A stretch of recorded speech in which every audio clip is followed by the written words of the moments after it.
যারা এই মুহূর্তে শুনছেন আমাকে সকলকে স্বাগত জানাচ্ছি।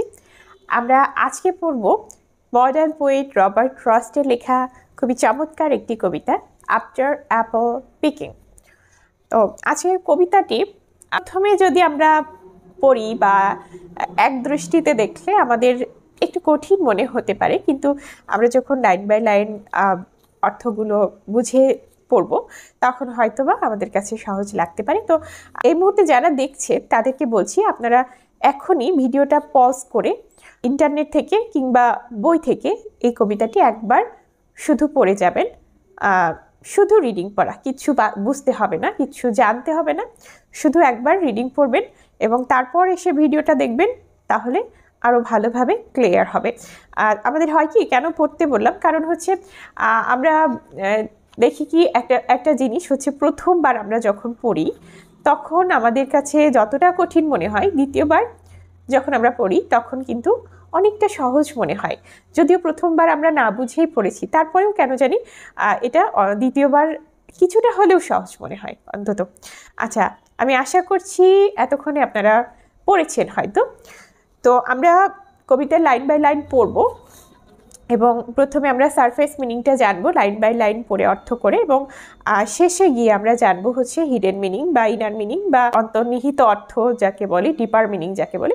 তো যেটাই হোক, আচ্ছা, আমি বারবার বলি যে কবিতাটা যদি খুব বেশি বড় না হয় তাহলে আমরা সবসময় চেষ্টা করি যে কবিতাটিকে হচ্ছে যে লাইন বাই লাইন পড়ে অর্থ করবার। কারণ আমি আগেও বলেছি যে এর কারণ হচ্ছে যে কবিতা সম্পর্কে আমরা যদি খুব কম জানি তাহলে কিন্তু এটা হচ্ছে পরীক্ষার খাতায় গিয়ে আমাদের কলম আটকে যেতে পারে, আমরা তথ্য সংকটে ভুগতে পারি। তো সেক্ষেত্রে কবিতাটি লাইন বাই লাইন পড়াই খুব যুক্তিযুক্ত বলে আমি মনে করি। যদিও একটুখানি সময় বেশি লাগে, কোনো ব্যাপার নয়। আর এটাকে সামারাইজ করলে একটু সমস্যায় পড়তে হয় পরবর্তীতে যদি আমরা লাইন বাই লাইন না পড়ি। তো ঠিক আছে, বেশি কথা বলে ফেললাম হয়তো। আচ্ছা, আমরা কবিতাতে আসছি। After apple picking. আচ্ছা, my long two pointed ladder's sticking through a tree toward heaven still. অর্থাৎ আমার হচ্ছে যে একটা মই, দুইটা পয়েন্টের যেই মই, সেটা হচ্ছে গাছের মধ্য দিয়ে, মানে গাছের সাথে লেগে আছে এবং গাছের মধ্য দিয়ে এটা হচ্ছে হেভেনের দিকে, অর্থাৎ আকাশের দিকে, অর্থাৎ ঊর্ধ্বমুখী হয়ে উঠে গেছে এটা, হ্যাঁ, দাঁড়িয়ে আছে এই মইটা। And there's a barrel that I didn't fill. আচ্ছা, আমি এটা বলার আগে হচ্ছে বলে নিতে চাই, একটুখানি বলছি যে কবি খুবই শখের কাজ হচ্ছে যে আপেল সংগ্রহ করা বাগান থেকে, এবং তিনি যেভাবে চাইতেন যে প্রচুর আপেল তার বাগানে ফলুক এবং সেখান থেকে তিনি এভাবে সংগ্রহ করবেন সেটা চাইতেন, এবং একসময় সেটাই হয়েছে। কিন্তু তিনি তার আপেল তোলার কাজটি কিছুটা অসম্পন্ন রেখেই ঘুমিয়ে যান একটা সময়। তো এভাবেই আসলে কবিতাটি, হ্যাঁ, মানে খুব ছোট্ট করে বললাম যাতে আমরা বুঝতে পারি আর কি। যাই হোক, তারপরে and there's a barrel that I didn't fill beside it. এবং সেখানে একটি ব্যারেল ছিল, অর্থাৎ বড় পাত্র ছিল যেটাকে আমি পরিপূর্ণ করিনি। Beside it and there may be 2 or 3 apples I didn't pick upon some bough, but I am done with apple picking now. তো হচ্ছে এবং সেখানে 2টা অথবা 3টা অ্যাপেল ছিল, হ্যাঁ, এবং আমি সেগুলোকে তুলিনি। কিছু ডালে 2টা 3টা করে আপেল ছিল, কিন্তু আমি সেগুলোকে তুলিনি, কিন্তু আমার আপেল তোলা এখন শেষ হয়ে গেছে, মানে খুবই টায়ার্ড হয়ে গেছেন আর কি। Essence of winter sleep is on the night. মানে এই হচ্ছে ঘুমন্ত, মানে ঘুম যেই রাত, সেই রাতে হচ্ছে কি ছিল, উইন্টারের একটা নির্যাস ছিল, একটা এসেন্স ছিল উইন্টারের। হ্যাঁ, আমরা দেখি কি সাধারণত আমাদের শীতকালে ঘুম ভাবটা বেশি আসে, হ্যাঁ, শীতকালের যে রাতগুলো আছে। তো সেখানে যে উইন্টার এসেন্স ছিল বলে কবি ঘুম ভাব হচ্ছিল। দ্য সেন্ট অফ অ্যাপলস, এবং সেখানে কি ছিল, অ্যাপেলের গন্ধ ছিল। আই এম ড্রজিং আপ, এবং কবি সেখানে হচ্ছে একটা ড্রজিনেস ফিল করছিলেন, একটা ঝিমুনি ভাব ফিল করছিলেন, তার ঘুম পাচ্ছিল এই অ্যাপেলের গন্ধে এবং এই যে শীতের রাতে, এই রাতের যে শীতের নির্যাসটা রয়েছে সেজন্য।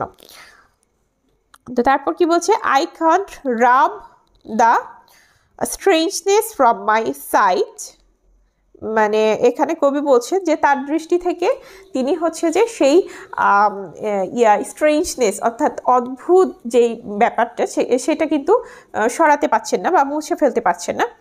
I got from looking through a pane of glass, হচ্ছে I skimmed this morning from the drinking চফ, যেটা হচ্ছে কোন স্ট্রেঞ্জনেসটা, সেটা হচ্ছে যে কবি হচ্ছে যেটা একটা হচ্ছে গ্লাসের মধ্যে তার ড্রিঙ্কের যে গ্লাস সেটাতে তিনি সকালে উঠে কি দেখলেন যে একটা আস্তরণ পড়ে গেছে বরফের, এবং তিনি ওই বরফের আস্তরণটা তুললেন এবং সেটা হচ্ছে যে হাতে নিয়ে চোখের সামনে ধরলেন, এবং তিনি ওই বরফের মধ্য দিয়ে বাইরে যেই হচ্ছে দেখছিলেন। আচ্ছা, তারপরের লাইন পড়ি, and held against the world of hoary grass, তিনি কিন্তু ওই সবুজ ঘাসগুলো সেই বরফের টুকরোর মধ্য দিয়ে তখন সাদা দেখছিলেন, শুভ্র দেখছিলেন। হ্যাঁ, আচ্ছা, it melted and I let it fall and break, এটা গলে গেল এবং আমি এটাকে পড়ে যেতে দিলাম এবং ভেঙে যেতে দিলাম। বাট আই ওয়াজ ওয়েল আপন my way to sleep before it fail, কিন্তু আমি ভালো ছিলাম হচ্ছে আমার এটা হচ্ছে ফেলার পূর্বে, অর্থাৎ ওই বরফখণ্ডটা ফেলার পূর্বে তিনি হচ্ছে তার ঘুমের যে অবস্থা ছিল তখন তিনি ভালোই ছিলেন। But and I could tell what for my dreaming was about to take, এবং আমি বলতে পারতাম যে আমার স্বপ্নের মধ্যে আসলে আমার স্বপ্নটা আসলে কি ধরনের হতে যাচ্ছে বা কোন ফর্মে হতে যাচ্ছে বা আমার স্বপ্নটা মানে কিভাবে হতে পারত, এই ধরনের ব্যাপারটা তিনি বলতে পারতেন। হ্যাঁ, এটা তিনি বলছেন। Magnified apples appear and disappear, মানে বড় বড় আপেলগুলো হচ্ছে দৃশ্যমান হচ্ছিল এবং অদৃশ্য হচ্ছিল। stem end and blossom end and every flake of russet showing clear, এখানে কি বলছে, আপেলের যেই বোটার যে অংশ এবং হচ্ছে নিচের যেই ফুলের যেই অংশ সেটা, এবং প্রত্যেকটা হচ্ছে এবং হচ্ছে আপেলের গায়ে ছিল বাদামি রঙের ফোটা ফোটা, অর্থাৎ ডট ডট ডট, যে আমরা দেখি পরিপক্ক আপেলগুলোতে কিন্তু বাদামি রঙের ডট ডট ডট থাকে। হ্যাঁ, ফোটা ফোটা একটা চিহ্ন থাকে, সেটাকেই কবি বলছেন। কবি এখানে অ্যাপেলের কি সুন্দর করে বর্ণনা দিয়েছেন, তাই না?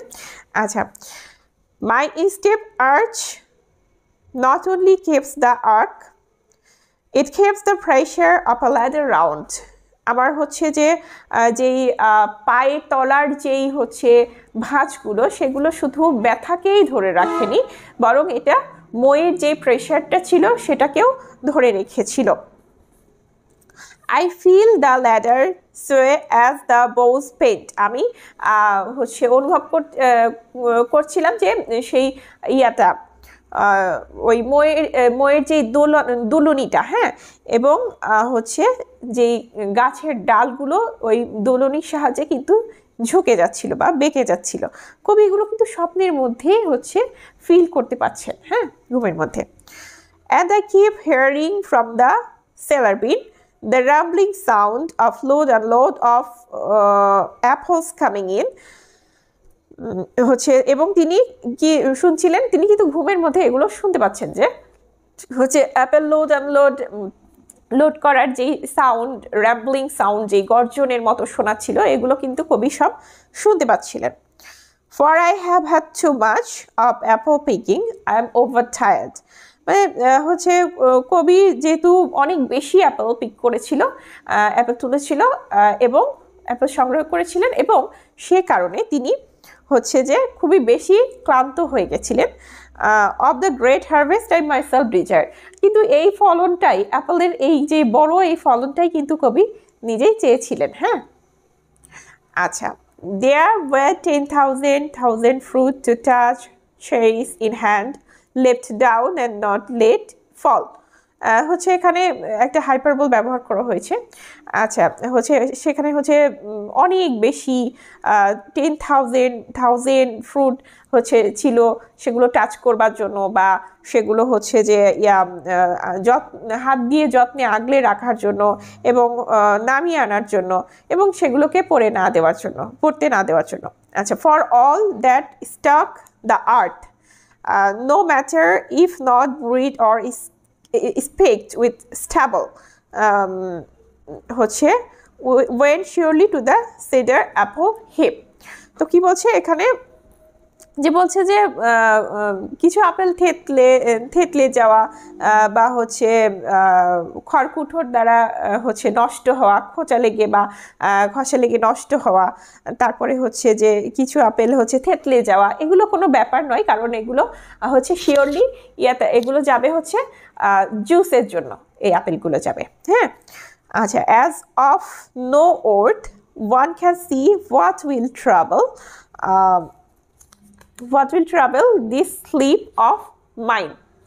আচ্ছা, এখানে বলছে যে যা কিছু মূল্যহীন, হ্যাঁ, একজন দেখতে পারে কি আমার নিদ্রাকে কি হচ্ছে অসুবিধা করবে। হ্যাঁ, whatever sleep it is, মানে যে ধরনের ঘুমিয়ে এটা হোক না কেন। where he not gone, the woodchuck could say whether it's like his long sleep।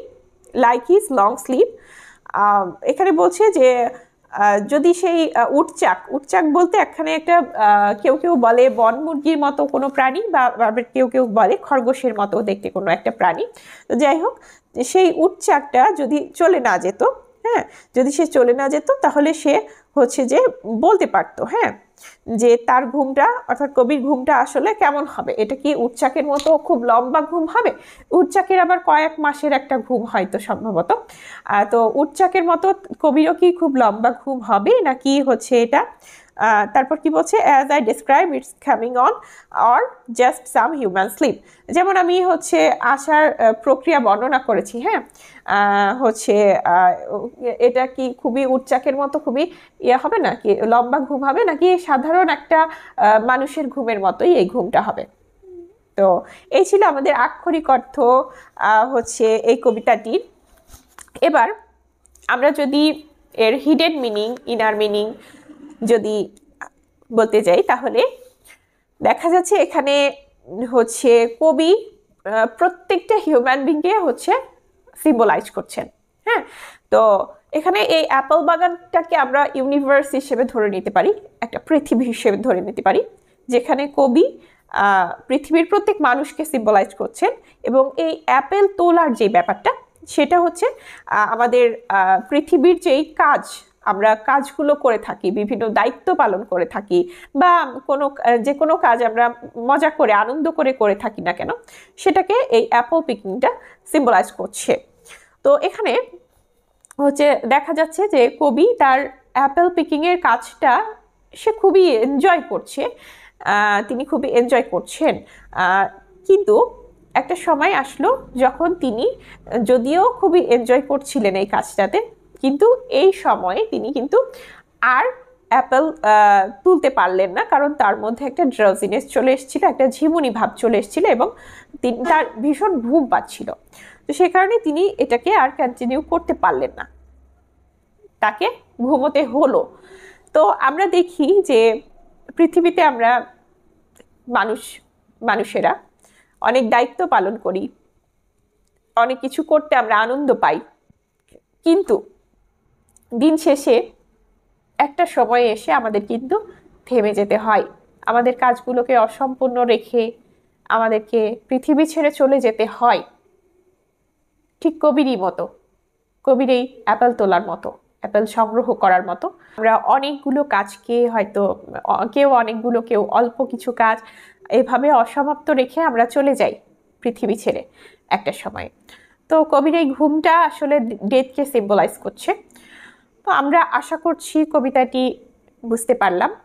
আশা করছি এই ভিডিওটা দেখবার পরে আর কোনো সমস্যা থাকবার কথা নয়। তো আজকে এ পর্যন্তই ছিল। ধন্যবাদ সকলকে।